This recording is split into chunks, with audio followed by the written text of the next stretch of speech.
Welcome back, everybody. This is Night Flight, and today we talk to Brandon Murphy. For some stupid reason, your name was gone for a second. So I've only been we here 3 have, times. so yeah, we have very troubled times, and the question is how to stay sane in an insane society. Yeah. And that is what the two of us will try to unwrap here a little bit, and hopefully it is helpful. So, Brandon, thank you so much for coming back. Good to be here again, Judith. Thanks for having me. Yeah, so what is sane behavior? I mean, okay, that could go into an ethics debate for hours. Yeah. So I like to boil things down. I like to make it practical and, and I would say if you are hurting others, yeah, the universal rule, do no harm, end of story. Yeah. That is where I would say that is my compass. Yeah. And especially if you enjoy harming others, then there is something really wrong with you. Yeah. Probably involved in politics. Yeah. And so what would you say? How do you make things practically that what how would you define a sane behavior? Yeah, I mean, something along the lines of what you're saying, I think is in the ballpark, you got to look out for yourself, obviously, but do no harm is the golden rule. So that's always got to be the fundamental guideline. And a lot of people have issues looking after themselves, actually. Have you noticed that? There's some issues with, like, we have like self-worth issues and self-esteem, and all this stuff is programming that messes with people and makes them do self-limiting, self-destructive things. And some people find it easier to do no harm to others, but they can't look after themselves. So it's to me, you got to tick both boxes, right? Otherwise your life looks like a shit show.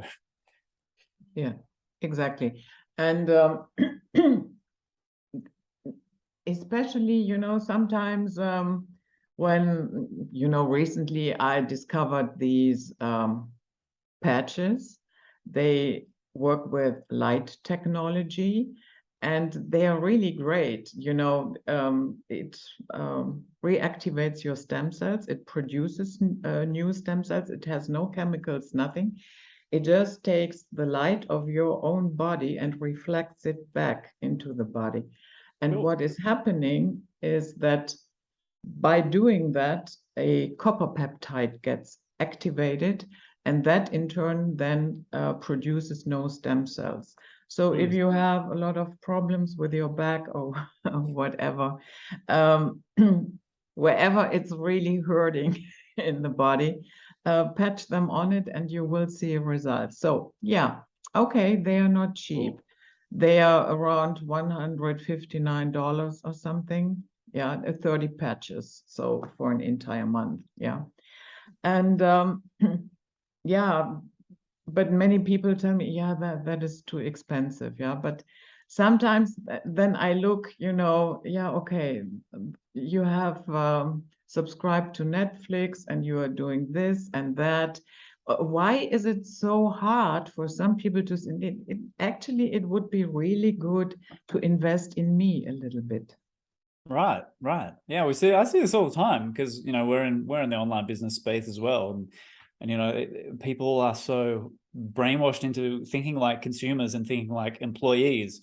So they often struggle to think like an investor or an entrepreneur, which is a completely different mentality. And that's like, okay, like you said, invest in you, which means sometimes you gotta make some sacrifices. Maybe you don't need Netflix for a couple of months. I mean, what are your priorities here? Is it improving your life? Or is it just getting like a short-term and endorphin, dopamine hit by watching some show on a screen? Like, yeah, we got too much short-term thinking going on. Mm, yeah. Yeah, that is something that always puzzled me, because I would say, especially in times like this, because now it's the third year, and I guess all of us, we have it up to here. Yeah. There is one, the impacts are coming hard and fast. And especially during those times, I think it is extraordinarily important to take care of your own health Mhm. and your own body, because once you let that go on top of everything else, then you're falling deeper and deeper into trouble. Yeah, exactly. Like if you have your health, it doesn't matter what else is happening around you. You'll be able to muddle through at least. But like I had a back injury a few weeks ago, and just being in pain for that first couple of days, it sucks. It's like you can't do anything, you can't enjoy anything. Like when you're really in pain, it's like life just sucks. It's not worth living. So if you have your health taken away, there's really nothing else for you. It's the foundation of being able to enjoy any other aspect of life. And living in pain sucks, and having that limitation sucks. So yes, I'm totally with you. I think we're on the same page with that one. And I also would say, if you start early with that, yeah, in your life, you can avoid a lot of medical costs in the future. You might think, if you eat good food and you have alternatives to chemical drugs and whatever, you might think, yeah, oh, that is very costly, everything. But down the road, yeah, I think it is the best investment that you can make in your own health. Yeah, because it's like you're saying, like, yeah, cost. It's an investment. Like you just got to look at it through that lens instead of it being like a cost. It's an investment in your future self's ability to enjoy life, have an amazing life.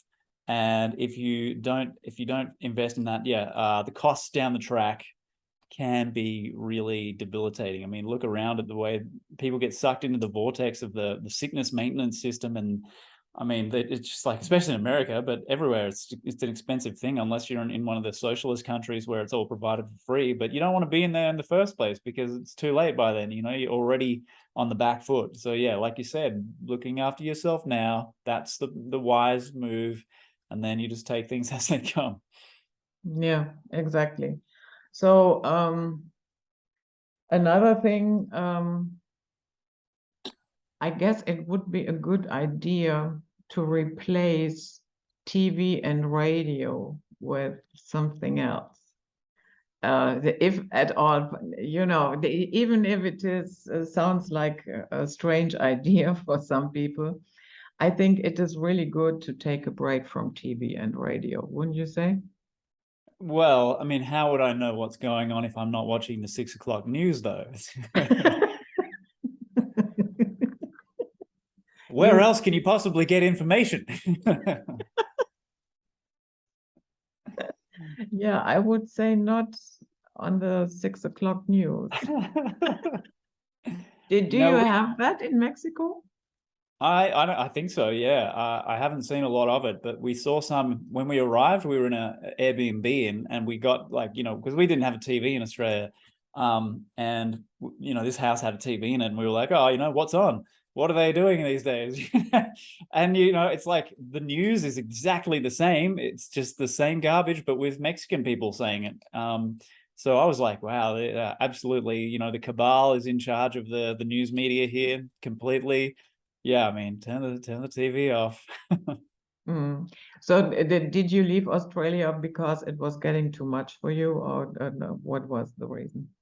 Yeah, that was a lot. A lot of it was just the COVID stuff. We were in one of the better areas, maybe one of the best areas you could possibly live in, particularly while all that shit was going down. But it was still affecting us, and it was still like you can't escape it. Like anywhere you go, basically, unless you go out into the desert or the bush somewhere, it's in your face, it's interfering with you. They're limiting your ability to move around freely, to go places, to see people. And I just said to Amy at one point, I was like, it was probably fairly early on in it, and I said to her, if this doesn't get better soon, if this keeps going, I don't think I'm keen on sticking around for this, because it was you could see what they were doing and what they were trying to, where they were trying to push it. And I was like, man, I don't want to be here in Australia for this. Like, we have no obligation to go down with the sinking ship. So we got out of there, and I'm glad we did. Like, Mexico's not exactly like, you're not immune to it, and they're not immune to it. Like, we got here and there were people wearing masks and all that shit. But it's still better than the situation that we were in and we were leaving. Yeah. That is exactly what these times can do to you. You switch continents. Yeah, I mean, there's plenty of space here. Yeah, you mean because of the situation here in Europe? Yeah. I know, but it might sound very strange what I'm going to say now. I have a strong feeling I have to write it out here. For some reason, I have the feeling I have to be here for this. All right. Well, I I need can't someone explain saying on it the to ground. you. Yeah. What? Maybe you're just like the anchor for some sanity in Germany. Yeah, I wouldn't go that far. No. So, what about confronting our fears? Would you say that is something that might help to stay sane?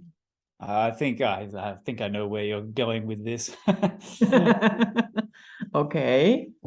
Well, a lot of people don't do it, and I look at the lives that they live, and they tend to live very kind of small, weak lives if you're not willing to do that. And that's not like me just being judgmental. I think if you want to live the best possible life, the best possible version of you, and grow, you have to deal with your fears at some point. You have to confront them head on at some point. Otherwise, they control you and limit you. And that's just like, you're going to be on your deathbed. The biggest regrets that we have aren't, that we didn't watch more fucking Netflix or whatever. It was that we didn't confront our fears. We played small, we hid ourselves, and we didn't play the game of life. We didn't go full out. That's like the biggest regret people have: not connecting more with people, not taking more opportunities, more chances, and really living. So I'm all about that. And I also I know from experience, sometimes if you have a specific subject where that really makes you scared, but if you go into that situation, no matter what it might be, and you go through it mentally, and mentally you bring it to a point where really your worst fear becomes true. But once you do that, then all of a sudden a lot of that fear just falls away. That is my experience. I do not know if that is true for everybody, but it works for me. Yeah. So are you talking about like mentally kind of rehearsing something in your Yeah, imagination? exactly. Let's say my worst fear is to lose my job now. Yeah, that can be very stressful. And then mentally, like, you close your eyes, you imagine the situation, you go through it, you really lost your job, you're going home, and now what? And once you have done that, it is not that it's wonderful, but this, sometimes irrational fear, a part of that dissolves. Yeah, totally. And it's like they say, almost every fear that we have, every scenario that we imagine that we want to avoid, it's almost always nowhere near as bad as we think it's going to be. Like, when it happens, if it does happen, we get through it and we're like, oh, okay, that happened, and I'm still here. I'm not, the world didn't end. I'm still going. And it wasn't anywhere near as bad as I thought it was going to be. So it was mostly in my head, and I wasted all that time and energy on it, and made myself sick with worry, and it wasn't that bad. And that's the case with like 99% of things that can go wrong. Is you're still standing at the end of it. I mean, shit, man. Like Amy, I could talk about Amy's experiences. Like, she's been homeless. She's lived in an office under a desk temporarily. Sleeping under a desk. I mean, you know, in a building where she had to get out in, you know, in the morning before the workers came in. I mean, it's like, and you know, that would have been one of her fears at some point, like that kind of situation. But she lived through it. She got through it. She has a story to tell. Stronger person for it. You know, like these experiences happen partly because we're supposed to be challenged in this dream world that we're in, so that we leave it in a more expanded, stronger, more evolved state than we came into it. Yeah. At least in my opinion. Yeah, my experiences are, you know, starting with, yeah, let's say towards the end of 2017, a couple of things happened in my life where I thought, oh, wow. So first of all, my company went bankrupt and I was almost 60. Yeah, so, okay. But my very first reaction to that news was, oh my goodness, it's over. It's finally over. So, and then, you know, whenever I started freaking out about it, I tapped myself on the head and said, go back to your first reaction. Go back to that moment. So then, a couple of weeks later, I got mail from a lawyer that my husband had filed for divorce. Okay, so that came a little bit later. And then in 2019 came the brain surgery. Yeah. So when you look at that, you might think, you know, oh my goodness, this is really, you know, boof, boof, boof, boof. But I have to say, looking back now, even the bloody brain tumor was, yeah, I would say a blessing in disguise, simply because it took me completely out of the workforce. Yeah. And I am so happy that I wasn't in it during the times that started in 2020. Yeah. So looking back now, all these events, I have to smile. Yeah. But it's in the end, it turned out really okay. Yeah, and that's what I like. I want to add that, like, you've just nailed it, because a lot of the adversity is a gift in disguise, right? So it's like things that make our life better or help us in some way often come along in a form that we don't like, but that's often the only way that we will accept or deal with it. It's like something shitty on the surface comes in and we have to deal with it, and then it's like, oh, I don't like this, but then, you know, on the other side of it, you're like, oh, that was actually the best thing that could have possibly happened for me. Wow. And then, you know, also sometimes, like, I have a strategy for if I've got something going on where I'm like, oh shit, you know, I just said something really dumb or just done something, or, you know, whatever the stress is. If you go fast forward 5 years into the future and look at your life 5 years in, and so it's like future pacing yourself, and look back at your life 5 years from there, you're like, will I remember this in 5 years' time? Will I be still thinking about this in 5 years' time? Will it matter in 5 years' time? No, it won't. Now, usually the answer is no. So it's useful to be able to shift perspectives like that sometimes.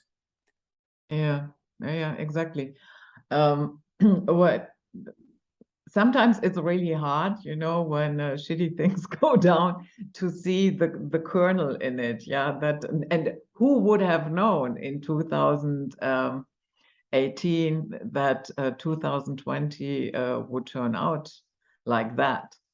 Yeah, so I didn't, because I worked as a flight attendant, so I didn't have to deal with, you know, working hours and hours with a face diaper.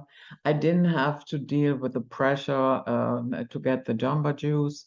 Yeah, and all of that was prevented. So I remember I had a day when I looked back at that entire situation and I thought, my goodness, that was flawless. That was like glove, hand in glove. That everything worked out, you know. And then they said, yeah, after, because I still have leftovers from the surgery, And then they agreed and said, yeah, okay, retire, and then that's it. So I could not have planned it that way. No, yeah. And it's like the best way forward sometimes is really bizarre. Like you couldn't organize it or orchestrate it if you tried, but like you just illustrated a good example of that. Yeah, I was really amazed, when everything unfolded, and then now I see that is why I had to get out of there. Yeah, Uh, exactly. so what about having some fun during times like that? And how do we do that? What do you do for fun? What do I do? I play music mostly, I think, is my Yeah. main thing. That's my go-to anyway. But yeah, we just like to get out and hang out with friends, and that kind of really just ordinary everyday stuff, like connecting with people that we care about, is just kind of helps the days and the weeks go by more it's more fulfilling, to have the connection with humans that you care about. And I'm a hermit. I could be very happy, in my little bat cave here, making music and reading and writing and whatever. But yeah, I'm easily pleased, I guess, in that sense. So I think simple things are really awesome. If you have simple pleasures that don't necessarily cost a lot of money, or aren't difficult or complicated, like simple things, sit and read a book. I'm sure that a lot of your listeners can relate to this kind of stuff. Like, it doesn't have to be elaborate, but I mean, we got more options now that we're here in Mexico. I feel like not everything's a lot closer in some respects, whereas where we were living, it was, you had to drive miles to get anywhere, and that was kind of annoying. All our friends were really spread out and stuff. Now they're a lot closer, and the places you can go and visit are a lot closer. So it's cool. It's a simple. We live a simple life, but it's good. There's nothing wrong with simplicity. I like it. No, exactly. And when I said take a media break, I think that also goes for um, for anything that is, bitter information. Let's put it like that. I'm not saying ignore it, just this new agey thing. Yeah. Don't look at the negative. Yeah. No. I do think that being really informed is important, but there is a difference between being informed and being tormented. Exactly. Yeah. And Yeah. so what I guess I'm trying to say is, look into the abyss, but do not stare into it. Yeah. Once you start staring into it, then it will stare back at you. Yeah. Well, I think before you started recording, you were giving a really good example of that, because you're in Germany, where you've got these power shortages, and expecting a full-on power outage, and that's like a practical thing that you have to deal with. And so you've been preparing for Mhm. this likelihood, and you're getting ready for that, which is a practical, intelligent response. Whereas for me, in contrast, in Mexico, we're not in Germany, obviously, so we're not in the same situation. So it's good for me to be aware of what's happening around the world, and to maybe see, okay, what's coming down the pipeline for Mexico? Is something similar going to happen? What's happening with the shipping and getting items into the country? Like, on a pragmatic, functional level, it's good to be aware. But a lot of people in our community take the awareness too far, into they get fixated on all these other things that they have no control over, but also things that usually don't have any direct impact on them as well. And that's where you're like, hey, you stare into the abyss, and the abyss stares back quite gladly. And if you keep staring, eventually the abyss sucks you in, and it consumes you. So there's that, walking that fine line between, is this practical and useful, or am I getting distracted here? Yeah. And also, if you Well, at least that is something that I do. Let's say I'm researching a subject and you read a lot of dark and really yucky things. Yeah. So I never, ever go to bed with that story. What I do at least is, and I don't care what it is, watch some silly cat videos on YouTube, or watch a couple of episodes from a comedy that you like, but get your mind off that bloody thing that really gave you the creeps. And there are a lot of subjects that can give you the creeps. And so that you go to bed, but at least the last thing that you did before you fall asleep was, I had a good laugh. Yeah. That's intelligence, self-medication, psychological self-medication. I think that's practical, that's useful. So yeah, I agree. Like, there's so much stuff that you can just be like down the rabbit hole, and it leaves you in a shit place, dwelling on it. And you don't want to be dwelling on it. You want to be aware of it and then move on and do something useful and constructive with it. Or just get it out of your head, feel better, raise your vibe frequency, and get back to yourself. Yeah. And what I also think is that little children and pets can also be so helpful, because sometimes when you watch little children just play, it takes your mind off of everything. You're just there in that moment and you're focusing on that. And I have the same experience when sometimes I watch my cat. Then everything else is falling away for a couple of minutes. And I find that very relaxing. Or she has the habit when I go to bed, her way of saying goodnight is she jumps into the bed and then she's on my chest, and then she starts purring really loud. Then after a while, she jumps away. She sleeps either here in the living room or wherever she wants to go. But that is extremely relaxing, these minutes when she's on my chest and just purring into my ear. Yeah, that's beautiful. I don't have a cat, but we have a kid. We have she's nearly 2 now. So it doesn't really have the relaxing component that you have with your cat, but it's very much it's a big heart activation. So it's like any whatever else is going on, if I I just have to look at her do something, and it's like, it's all okay. Yeah. But I'm pretty sure it does have relaxing moments. Probably not all the time, but yeah, I mean, when she goes to sleep, yeah. We can relax for a few minutes. So why do you think it is basically that people feel so overwhelmed with this time? Oh, yeah, well, Because nobody expected it, or what is it? I think, yeah, I mean, most people didn't, obviously, because most people were completely oblivious to the agenda.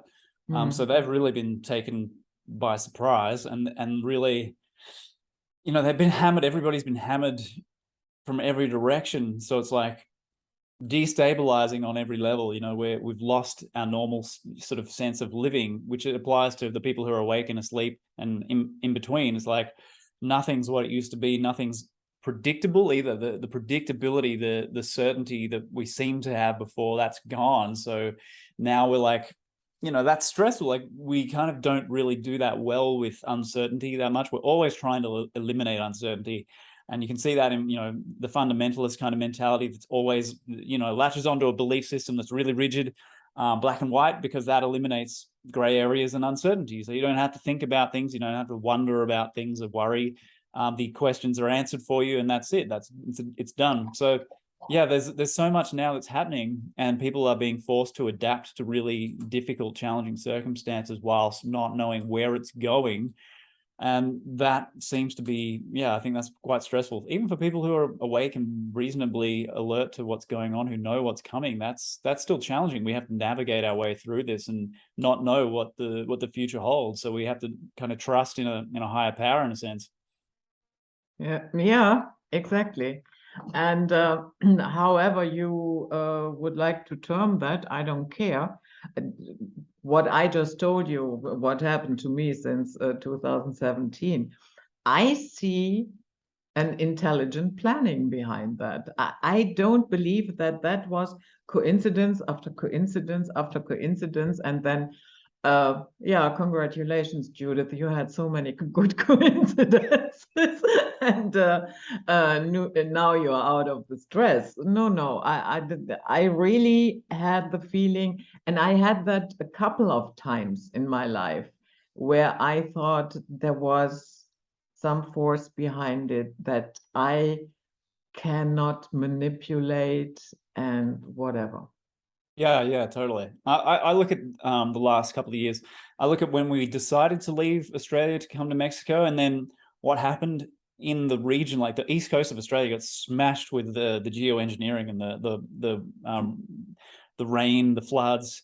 And I look at every aspect. The thing is, Amy and I had this conversation a few times, and every single aspect of our life was pointing to, you got to go, you got to leave. And it was like, well, we didn't really want to, but every single thing that we looked at was, there's no way forward here, we have to leave. So we left, and then the flooding happened, and it was like, oh, like people were indoors for like 5 months, 6 months because it didn't stop raining, and people were just absolutely fed up with it. And we have a highly energetic toddler who would have been absolutely mental, and we would have been mental and just wrecked psychologically and physically. Like, in that situation, not being able to go outside, it would have been horrendous being in Australia. And I'm like, oh, okay, well, turns out that was a really good thing that we had to leave. Couldn't see it all in advance, but in hindsight, it all makes a lot of sense. So I'm with you. Yeah, and I find it really, yeah, reassuring when you have experiences like that, where you have some, yeah, unseen guidance, but it's a system where I have to say it works much better than anything that we could ever plan. Mm-hmm. Mm-hmm. Yeah. And we don't know enough. Like, a lot of the time, the complexity of the world, the unknown factors, the variables, we don't know them, we can't see them. And then this other kind of higher intelligence, it knows, and it figures out a path through it all so that we can, get to where we need to go, even if we don't know where that is. Yeah. Why is it that not everybody has that experience? Because I'm pretty sure that a lot of people would say, no, never had an experience like that. And that is regardless if they are, yeah, let's say religious or whatever. Some religious people never have an experience like that. And then I'm totally not religious, not in any way, shape, or form. And yet I would say that I had a couple of those experiences, which goes totally against the grain, because the usual narrative in religion is, if you pick the right one, yeah, and by the way, we are the right one, then you are protected and you will be guided. But obviously, it doesn't work like that. Yeah. I mean, there are a lot of religious people who don't have any level of actual spiritual kind of connection or awareness. So they are following like a script, but it's just they're living in the word. They don't have an embodied experience or an understanding of what that stuff actually is saying, or what it means. I think everybody has some kind of experience, but they don't process it consciously. They don't realize that they're having it. It's like, you have to be willing to look at things in a certain way, like at a kind of a meta level, to make the connections and go, oh, well, that seems to be guided by a higher intelligence that, but most people don't really think like that. Especially, there's a certain type of religious mentality that's very, very yeah, kind of anti-spiritual in a way. So not everyone has the experience, you're right. And I think the actual reality is that life is constantly trying to guide us in ways that would support us. But if you don't recognize it, you don't recognize it. And if you can't see it, you can't see it. So yeah, we're blinded by beliefs and perceptions. That's a real that's a little bit of a problem that humans have been having for a while. Mm. And how would you say, do we open up to that? You have to have an open mind to have experiences. You have to have an open mind, like to be able to process them and recognize them for what is happening, rather than imposing belief on it or filtering everything through a belief system. You have to have the open mind. Like that was how I got started having mystical experiences. Was my mind was opened by reading a book that completely opened up my sense of possibility and what's real and what actually happens, how nature works and this kind of thing. So then I was able to have the actual real experience of, oh, that's what that's about. That's the living truth of what these words are saying and what these words are pointing to. So it starts with having an open mind, and that's something that not everyone finds easy. You've got to break down a lot of conditioning and let go of a lot of things, challenge a lot of beliefs in order to get out of your own way and stop tripping yourself up, which is something that, we've mastered. We've mastered the art of tripping ourselves up. Mm. I have to say, I know that there are a lot of people who find great strength and comfort in their religion, and I'm not going to disregard that. Yeah. That is not why I told you, I asked you about this. But there are also those, it can get very so dogmatic that there is no room left for real spirituality. Yeah. That was that's a huge problem now, and Catholicism has that issue. At least, it's like they'll accept a certain type of, say, paranormal experience as long as it fits into their very narrow sort of theology. And then, Christians tend to be the same. And, like you said, a lot of people get comfort out of the belief system, and that's what they use it for. And some people, belief systems are like tools. It's like a hammer. One person picks the hammer up and builds a house. The next person picks the hammer up and hits you in the head with it. It's like it's still just a hammer, but the attitude and the mentality as to how to use it is completely different. So people on the spectrum of religion can be quite much more kind of enlightened and more flexible and adaptable and aware, and more what we would call more spiritually connected. And then you have the others, like the real sort of fundamentalist, literalist types who kind of, they just turn the book into an idol, and the book is reality. Reality is not reality. The book is reality. And that's kind of, one of those, you can't really get through to those types of people, but they're entitled to believe what they want. We get to choose. And even though they think that we'll be punished for choosing incorrectly, they're actually quite incorrect about that. And we all get to choose and walk our own path. And in the end, the great thing is it doesn't really matter how we get to where we're going, because we're all going to the same place anyway. And we're just all having a different kind of a ride and different kind of experience getting there. Mm-hmm. Yeah. I remember even as a little child, I had this question always burning in my mind. And even still in my 30s, I still had the same question. And the question was, why the fuck am I here? As a little child, it was more like everything is wrong here. They are all totally nuts. And even the grown-ups are just acting as if they know. When it comes right down to it, they have no clue. They tell me, they give me an answer, but the answer makes no sense. Example, before I was able to read, 3 years old or something, I was going through a magazine, and in that magazine were 2 articles. And one was about, during that time, there was a huge conflict between Nigeria and Biafra. And you had these photos of the big hunger bellies, the children in Biafra.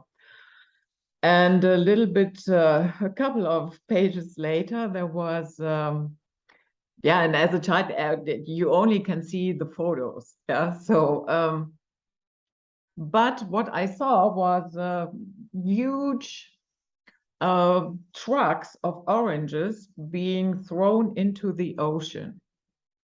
So I went to my mother demanding answers. So, and I said, what is that all about with the Biafra children? And then she said, yeah, okay, there is a war between those two countries, and the children have such big bellies because there is not enough food. They are really starving. Okay. And then I showed her that other article where the oranges flew into the ocean. And she said to me, yeah, you know, people do that so that the prices stay stable and the oranges do not get too cheap. And then I turned around and it was exactly that very moment where I knew the grown-ups have no fucking idea. This is totally insane. 3 years old and you figured it out.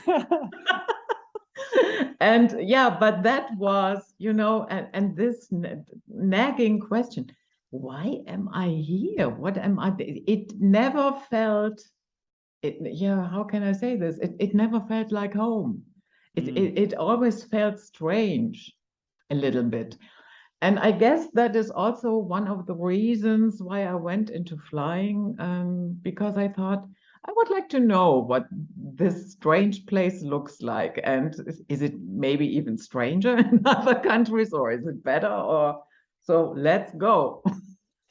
And yeah, but that one question, that was, I can remember scenes where I was on the road in my car to my job, and I caught myself behind the wheel saying out loud, why am I here? That never went away. You know, now these days, no, I'm at peace with it. But I remember that question, you know, that was really wow. Well, what was your answer? You know, how did you reconcile that? I reconciled it in a way that I said to myself, okay, look, you are here no matter what. And so you really had good times. Yeah, I'm not saying I had an easy life. It's not about easy, but I really had excellent times, a lot of fun. I have seen a lot. I wouldn't complain. Yeah, there are, you know, people that have a much, much harder life than I ever had. So, and I finally came to the point, okay, I make the round here, but I will never come back. And I will blast through that matrix. I will not go to the fourth slide. I will blast out of here and go where I belong. End of story. And that is also a leap of faith, you know. Who knows if that autopilot will work in that moment? Yeah, but I have to take that leap of faith. You know what I mean? Yeah. No, I get you. I've spent so long studying, you know, the whole afterlife thing, and that's a massive subject. And I remember I think it was in Robert Newton's materials, he was saying that there was this message that started to come through his clients in their trance states about how things have gotten so bad here, and then we've forgotten so deeply, forgotten who and what we are, that on the other side of the veil, they're like having discussions about how we change the nature of the game so that it becomes less of a shit show. So it's like, okay, even they're like, oh wow, this isn't working out quite as we might have liked. So let's see if we can tweak this a little bit. So yes, I empathize with the not wanting to come back thing. Absolutely, yeah. I would say the same. It's like life. I could have had a much harder life than I've had, but it hasn't been easy by any means. And it still remains challenging in its own different ways. And I think everyone has that kind of setup. It's like, it's supposed to be a challenge. It's not supposed to be too comfortable. And it's just uncomfortable enough that we get to the end and we're like relieved to leave it and get out of here. Yeah. I would wish to go to a place where you can really live and follow your talents. So many people cannot, and that's basically because of our stupid money system. Totally. It does. It drives me crazy. Like the amount of energy that goes into pointless bullshit, but also the amount of energy that people like us have had to pour into trying to wake people up or pointing out, hey, that's a lie. They're trying to kill you. That's going to poison you. Like the fucking time that we waste instead of being creative and using our God-given abilities. I mean, oh my God, the amount of wasted talent is just off the charts. Yeah, but that is, let's say you are a very creative person and you have a project in your mind that you would really try. Yeah, some people do it. Yeah, some people do it. They can pull it off. But yeah, a lot of people simply, they can never get the funds together or whatever it might be, no matter how good the idea is. And then even some good ideas, they just get scooped up. Okay, I buy the patent and it will reside for the next 100 years here in my desk. Yeah, or in the FBI's desk. Yeah, exactly. Yeah, well, what's going on with the FBI? My goodness. Have you noticed that? What's happening at the moment? Yeah, arresting people, let's say that are somewhat prominent and that they deem to be on Trump's side. They are getting arrested and warrants and the house searched. My goodness, the FBI, I mean, it was never a wonderful organization, but these days they are really going overboard. Wow.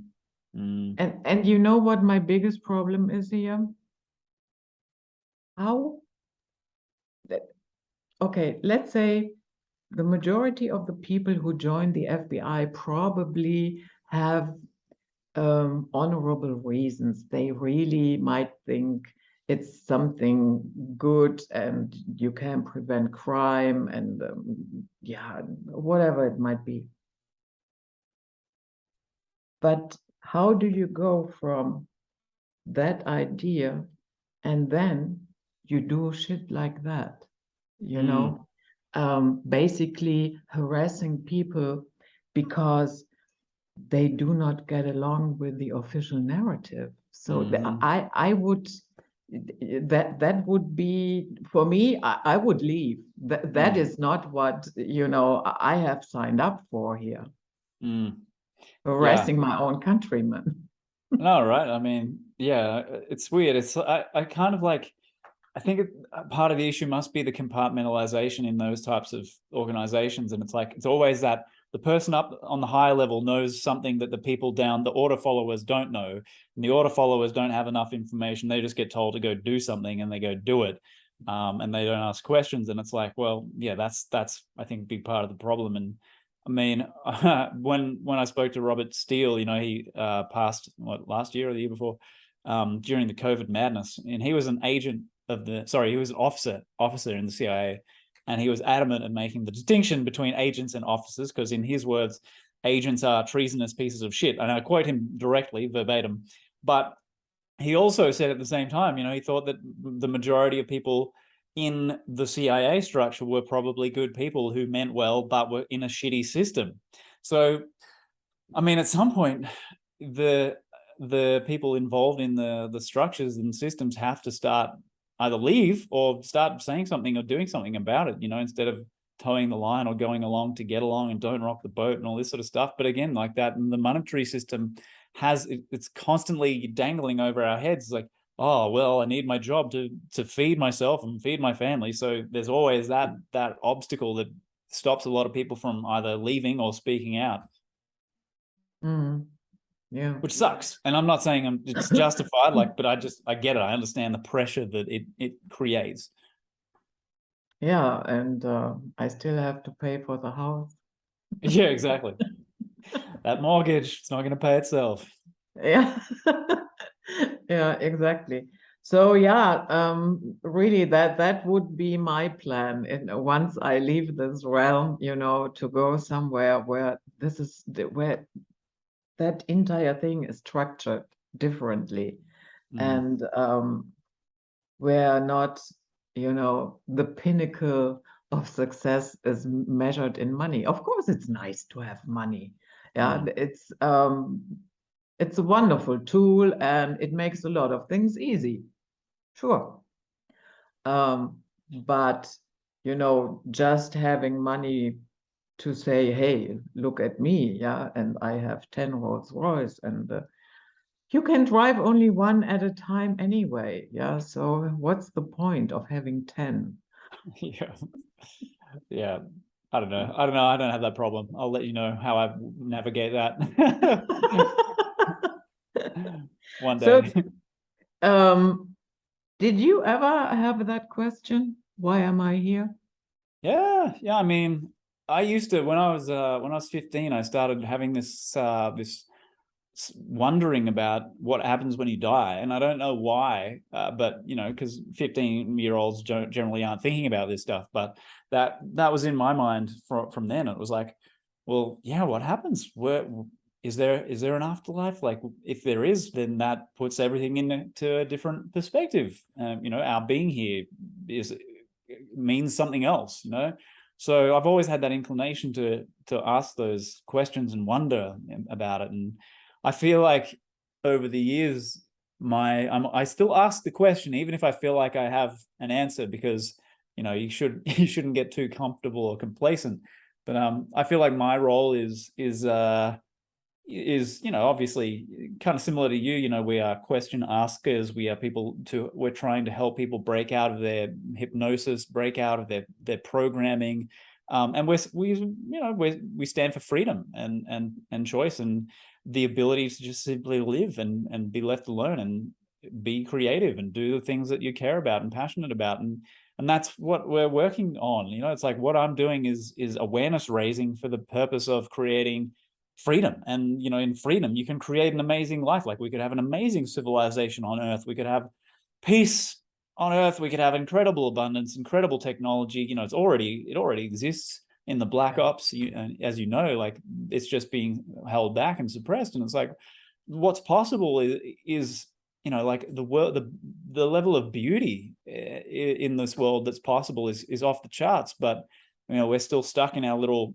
boxes and little you know, pieces of programming and belief and dogma, and thinking that we're really small little things and acting like we're small little things and controlled by the system. And it's just, we're living this lie, and it makes us live this life that is so much less than it could be. And I think maybe 10 generations time, or maybe more, we're going to see a world where, you know, those problems have started to fade away, and maybe we can live to just, you know, live our talents and explore our talents and our gifts. And at some point, I think that time's coming. I don't know when it is, maybe 100 years, maybe 1,000. But this machine of death and control and destruction is going to implode, and I think we're seeing it imploding. And then on the other side of it, when we recover, I think there's the potential for something really beautiful. But that's what I'm here for, as far as I'm concerned. I'm like, this is what I'm working towards, is that day, that moment where humans are free and we create something beautiful to live here on this planet, in this realm. Because we can always go off into other realms, other dimensions, you know, whatever. There's endless options, but I want to see it happen here. Yeah. I have a strong feeling I will not see that in my lifetime, but I'm at peace with that. No problem. But Stefan Verstappen said something similar. I interviewed him a couple of days ago, and because I said, you know, Stefan, it looks really grim right now, yeah, with everything that is going on. The way how they la-di-da talk about nuclear war and as if it's nothing, yeah, that is really concerning. And I said, but despite everything, I think their full-blown dystopian idea will not come to fruition. There will be forces who will prevent that, and it will probably come from a side that they didn't expect. And he said to me, yeah, exactly, you cannot screw with nature, because I mean, come on, we are at a point where we think it's a good idea to castrate children chemically and do double mastectomies on 13-year-olds. Yeah. So it's high time that this this human society comes to its senses. And but it's still a long way. But what is your feeling? Will it ultimately fail, this attempt? Yeah, I think it has to. I think it has to. You know, the imposition of that level of control is, you know, it's like, you know, you can't screw with nature, right? And that's completely artificial and unnatural to do what they're trying to do. And naturally, we have a tendency to, firstly, be free. We want to be free, even though a lot of people get mind controlled into wanting to be slaves, and you know that's just part of the journey. But ultimately, human diversity and the diversity of thought and the urge to explore things and the urge to learn about things and the urge to create things is completely antithetical to the New World Order agenda, which is just the boot on the face, do as you're told, you know, eat your bugs, and you can go outside for 10 minutes of sunshine when we tell you to. You know, like that's never gonna work in the long run. And I think they'll fail. The question, you know, and I asked this question to Laura Worley, who is an SRA survivor, and I asked her, how far do you think they'll take it? How far do you think they'll get? And she's, you know, she thinks there may be a couple more stages to unravel, a couple more maybe major events, but ultimately their agenda will fall short. They won't fully be able to execute it. I think, you know, I tend to agree with her. Yeah. Yeah, and another thing is, I guess, you know, they know that no, not everybody will take the jumbo juice no matter what we do. And but at the same time, they do not want to appear full-blown totalitarian, yeah, and you know, dragging people out of their houses and Yeah. yeah. So they know that that will never happen. Yeah, they tried it, they took a good shot at it. It worked for the majority, but I think now even that is over. And now that they have Boston University, they have created. Did you read that? Oh, what They happened? have created a C virus that is killed 80% of the animals. It sounds like they've probably poisoned them all. Yeah, probably. But you know, no matter if that is really, first of all, we are not animals. Mm-hmm. Yeah, And we are not contagion rats. is really, I mean, contagion, let's be honest, it's nonsense. So I don't Yeah, know what they're doing in yeah, that lab, but it ain't going to work out here in the real world. yeah, exactly. And yeah, I guess they injected it directly into the animals. Yeah, That's a whole different story. of Yeah. course. If you inject the pathogen into the human or animal life form directly. But what you just said, yeah, that's correct. It will not work. Absolutely not. No, But you and know, these are things that tell you how crazy, how nuts they are. yeah, and they're proud of it. They love this stuff.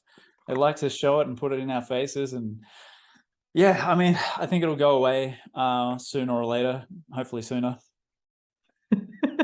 Yeah, I hope so too. So what is new with you?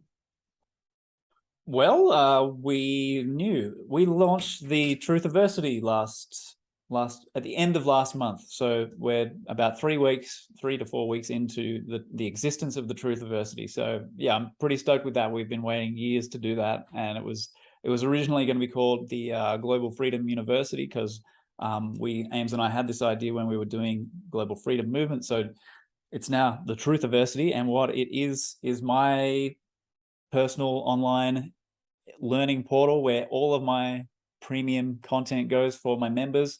So everything that I do goes into the Truthiversity. I sprinkle some little freebies around the place still in the public realm, but yeah, that's where the deep dive is. If people want to join me for that, that's where I can be creative. All my videos, audio files, articles, interviews, all of the stuff goes into the Truthiversity. So yeah, pretty stoked with that. We'll keep building it out for years to come. Tell me the address, the website again. Yeah, it's truthiversity.com. So it's sort of like university, but Truthiversity, TRUTHIVERSITY.com. Okay, great. And you will stay in Mexico for the foreseeable future? Yes, yeah, we'll be here for a while, and yeah, I think it's going to be nice and it's going to be warm, so we won't have to worry about the heating. Yeah, that's nice. Yeah, we will see what's going down here. Yeah, I hope that it's not as bad as it could be, and it sounds like you're prepared, which is good. Yeah. Yeah, there's no way around it. You know, simply ignoring it is not a good choice. Going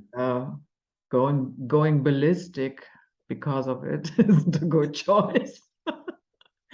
So the end, that is how I always do it, you know. Try to if somebody tries to poison me, then I cleanse the body, you know, try to get rid of toxins. There are lovely products out there if you just look. And yeah, just, you know, this mental resistance, that has nothing to do with screaming in the streets or whatever, but doing the opposite and reversing what they tried to do. And yeah, really solid mental resistance. Yeah, absolutely. Stay strong in yourself, stay in your center, be prepared, be practical, and just trust that it's going to take maybe an unexpected route. It might be uncomfortable for a while, but trust that on the other side, it's going to be like, you're going to see that silver lining. Like we were talking about earlier, the greater intelligence.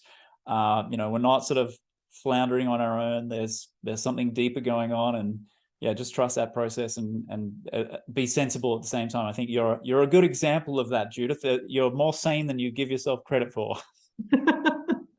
Oh, thank you. So yeah, I thank you so much for coming and for your time. And I wish you all the best in Mexico for you and your little family. And I really hope that you have a smooth ride there. Me too, mate. Me too. Let's keep in touch. And yeah, thanks for having me. And yeah, if you ever plan a little trip, let me know. We'll have a room I spare have for you. been to Mexico so many times when I Okay. was still flying. Yeah. And Okay. yeah, but all of that, maybe if we have luck, things will calm down. Maybe not. I don't know. At this point, I have to say anything is possible from total World War III. That is a mental picture that I do not like to feed. Yeah. Yeah. To okay, let's be all friends again. Yeah. And anything in between. Yeah. So for me right now, it's really hard to say where it's going. But if things calm down, I will visit you. Yes. Deal. Sounds good. So, okay, that was it. Night Flight for today with the wonderful Brandon Murphy, and we see you all next time. Bye bye.